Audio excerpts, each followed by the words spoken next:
वहाँ बीजेपी की सरकार है, अभी कैसे मुकाबला? बीजेपी की सरकार नहीं है, वहां चोरी वाली बीजेपी की सरकार है। आप लोग अपना बात को ठीक किया कीजिए थोड़ा सा। इस वक्त भारतीय जनता पार्टी पैसा का लोभ लालच देकर, ठीक है, लोगों को भ्रमित करती है, उनको उकसाती है और उनको डरा धमकाकर कभी ईडी का दबाव, कभी सीबीआई का दबाव, कभी इनकम टैक्स का दबाव। अच्छे अच्छे लोग भारतीय जनता पार्टी के साथ जो है जाने के लिए मजबूर हो गए। हेमंत बिश्वा शर्मा कांग्रेस से क्यों अलग हुए?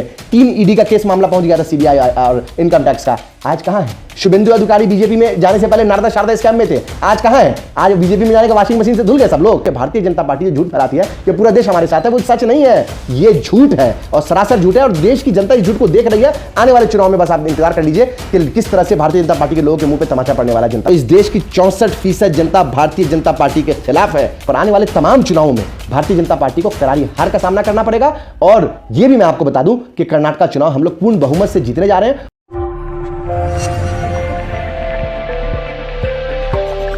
कर्नाटक में इलेक्शन है, क्या होगा कर्नाटक में, क्या होने वाला? हम लोग जीत रहे हैं। आपने देखा कि तमाम तरह के सर्वे आए हैं और सर्वे कांग्रेस पार्टी को पूर्ण रूप से बहुमत दे रही है। राहुल गांधी का जो मुद्दा कोलार से उठा था, वो मुद्दा वहां गरमाएगा क्या? देखिए, मुद्दा वहां नहीं गरमाएगा, मुद्दा पूरे देश में गरमा चुका है, गरमाएगा नहीं, गरमा चुका है पूरे देश में। और देश की जनता इस बात को समझ रही है कि किस तरह का अन्याय विपक्ष के साथ ये सरकार कर रही है। और निश्चित तौर पर आने वाले तमाम चुनावों में भारतीय जनता पार्टी को करारी हार का सामना करना पड़ेगा। और यह भी मैं आपको बता दूं कि कर्नाटक चुनाव हम लोग पूर्ण बहुमत से जीतने जा रहे हैं और 2/3 मेजोरिटी से हमारी सरकार वहां बीजेपी की सरकार है, अभी कैसे मुकाबला? बीजेपी की सरकार नहीं है, वहां चोरी वाली बीजेपी की सरकार है। आप लोग अपना बात को ठीक किया कीजिए थोड़ा सा। चोरी वाली बीजेपी की सरकार कर्नाटक में है और इस बार हम लोग पूर्ण बहुमत से 2/3 बहुमत से कर्नाटक में सरकार बनाने जा रहे हैं निश्चित तौर पर। आप उनके सरकार को चोरी की सरकार कहते हैं। आप बिहार में जब एनडीए पाला बदल के जाती है, एनडीए का पाला, तो वो चोरी बदल के नहीं हो ना। जब एक गठबंधन पार्टी अलग होकर दूसरे के साथ जाती है, तीसरे के साथ जाती है, तो वो एक गठबंधन की दिक्कत होती है जिसकी वजह से नहीं चला पाती है सरकार। ऐसा तो नहीं किया ना कि हमने किसी से रिजाइन करवा लिया हो, ठीक है, रिजाइन होने की वजह से सरकार गिर गई हो, ऐसा तो नहीं हुआ ना। या हमने किसी एमएलए एमपी को खरीद लिया हो, ऐसा तो नहीं किया हमने। कहीं किया हो तो बताइए, आपके पास कोई रिकॉर्ड हो कि कांग्रेस पार्टी ने किसी को 50 करोड़ रुपए देकर किसी एमएलए को रिजाइन करवाया, इस एमएलए को खरीद लिया?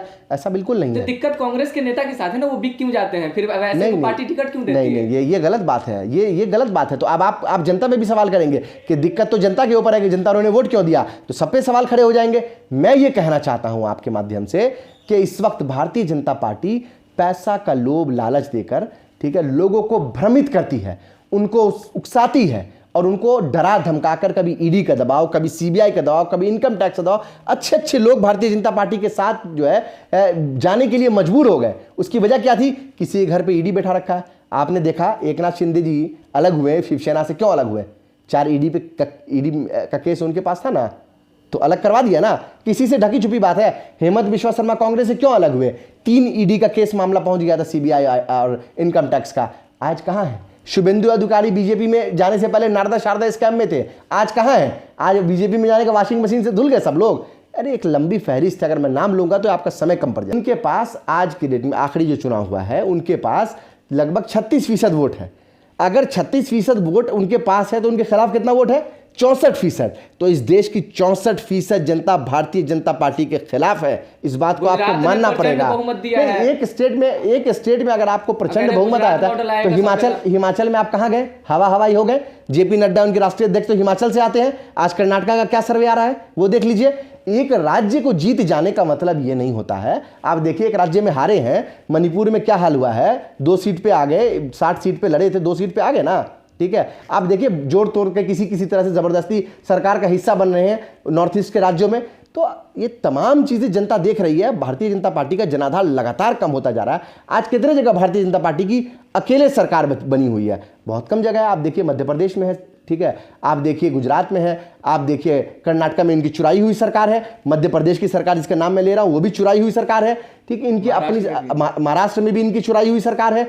आप असम का देख लीजिए, असम में इन्होंने चुनाव जीता है, ठीक है, गुजरात में इन्होंने चुनाव जीता है, उत्तर प्रदेश में इन्होंने चुनाव जीता है, बिहार में तो इन्होंने चुनाव नहीं जीता, इन्होंने मध्य प्रदेश में चुनाव नहीं जीता, राजस्थान में नहीं जीता, इन्होंने छत्तीसगढ़ में नहीं जीता, कर्नाटक नहीं, कर्नाटक कहां जीती?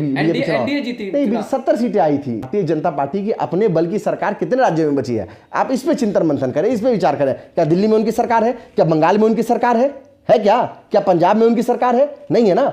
तो मैं आपसे यही पूछना चाहता हूं कि भारतीय जनता पार्टी जो झूठ फैलाती है कि पूरा देश हमारे साथ है, वो सच नहीं है, ये झूठ है और सरासर झूठ है। और देश की जनता इस झूठ को देख रही है।